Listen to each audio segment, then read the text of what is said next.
Assalamualaikum warahmatullahi wabarakatuh. Saya Muftihatur Rahmah SPD, calon guru penggerak Angkatan 8 dari SD Negeri 1 Tangerang, Kabupaten Banyumas.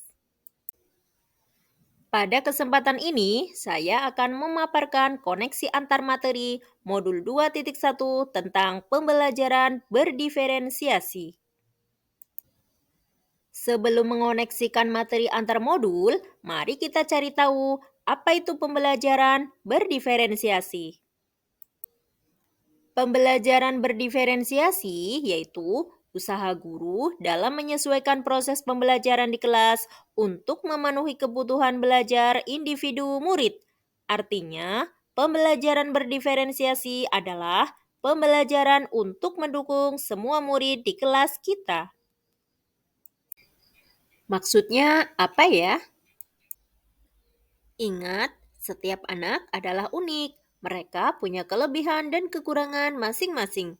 Begitu pula dengan minat, gaya belajar, kebiasaan, pola pikir, kemampuan literasi, dan lain-lain. Pastinya berbeda kan? Nah, disinilah diperlukan usaha guru untuk memenuhi kebutuhan belajar murid yang berbeda-beda. Nah, disinilah diperlukan usaha guru untuk memenuhi kebutuhan belajar murid yang berbeda-beda. Nah, agar mereka merasa nyaman saat belajar di kelas dan tentunya tujuan pembelajaran dapat tercapai. Lalu, bagaimana cara untuk dapat melakukan pembelajaran berdiferensiasi di kelas? Agar dapat melakukan pembelajaran berdiferensiasi, guru harus yang pertama memahami tujuan pembelajaran, berikutnya mengetahui dan merespon kebutuhan belajar murid, berikutnya menciptakan lingkungan belajar yang mengundang murid untuk belajar. Selanjutnya, melakukan manajemen kelas yang efektif dan melakukan penilaian berkelanjutan. Berkaitan dengan kebutuhan belajar murid, guru harus memahami 3 aspek berikut ini. Yang pertama, kesiapan belajar murid atau readiness. Yang kedua, minat murid. Dan yang ketiga, profil belajar murid. Kesiapan belajar murid atau readiness mengharuskan guru untuk menilai pengetahuan awal dan menentukan apa yang murid ketahui dan di mana murid berada. Selanjutnya, minat murid. Minat setiap anak pasti berbeda-beda. Minat adalah salah satu motivator penting bagi murid untuk terlibat aktif dalam proses pembelajaran. Dan selanjutnya adalah profil belajar murid. Profil belajar murid berkaitan dengan lingkungan, budaya, gaya belajar, dan kecerdasan majemuk yang berbeda antara anak yang satu dan yang lainnya. Kebutuhan belajar murid dapat diidentifikasi berdasarkan cara-cara berikut ini. Yang pertama, mengamati perilaku murid-murid. Yang kedua, mengidentifikasi pengetahuan awal. Tiga, mereview dan melakukan refleksi terhadap praktik pembelajaran. Empat, berbicara dengan guru sebelumnya. Lima, membaca rapot murid di kelas sebelumnya. Dan enam, menggunakan berbagai penilaian formatif dan diagnostik.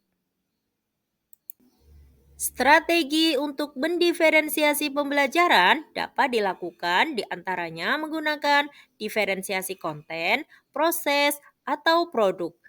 Guru dapat memilih salah satu atau mengkombinasikan dari ketiganya. Diferensiasi konten berkaitan dengan apa yang kita ajarkan, seperti materi, konsep, atau keterampilan yang perlu dipelajari berdasarkan kurikulum.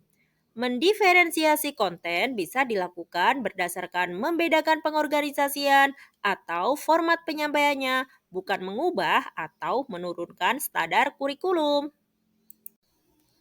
Dan diferensiasi proses yaitu kegiatan yang memungkinkan murid berlatih dan memahami atau memaknai konten dengan cara membedakan proses yang harus dijalani murid. Selanjutnya, diferensiasi produk, yaitu Bukti yang menunjukkan apa yang telah murid pahami dengan cara membedakan, memodifikasi produk sebagai hasil belajar murid, hasil latihan, penerapan, dan pengembangan apa yang telah dipelajari. Lalu, adakah keterkaitan antara modul pembelajaran berdiferensiasi dengan modul-modul yang lainnya? Tentu saja ada. Keterkaitan antara modul 1.1 dengan modul 2.1 yaitu untuk melakukan pembelajaran yang berdiferensiasi, maka guru harus berusaha memenuhi kebutuhan belajar anak sesuai dengan kodrat alam dan kodrat zaman berdasarkan filosofi Ki Hajar Dewantara. Selanjutnya, keterkaitan antara modul 1.2 dengan modul 2.1, yaitu dalam melakukan pembelajaran berdiferensiasi, seorang guru penggerak harus berpihak pada murid, reflektif, mandiri, kolaboratif, dan inovatif untuk menciptakan pembelajaran-pembelajaran yang berdiferensiasi agar dapat memenuhi kebutuhan murid. Dengan demikian, seorang guru penggerak dapat mewujudkan kepemimpinan murid dengan menuntun murid merdeka belajar. Hal ini sesuai dengan nilai dan peran guru penggerak. Kemudian, keterkaitan antara modul 1.3 dengan modul 2.1 yaitu pembelajaran berdiferensiasi dapat menjadi salah satu strategi untuk mewujudkan visi guru penggerak yang berpihak pada murid.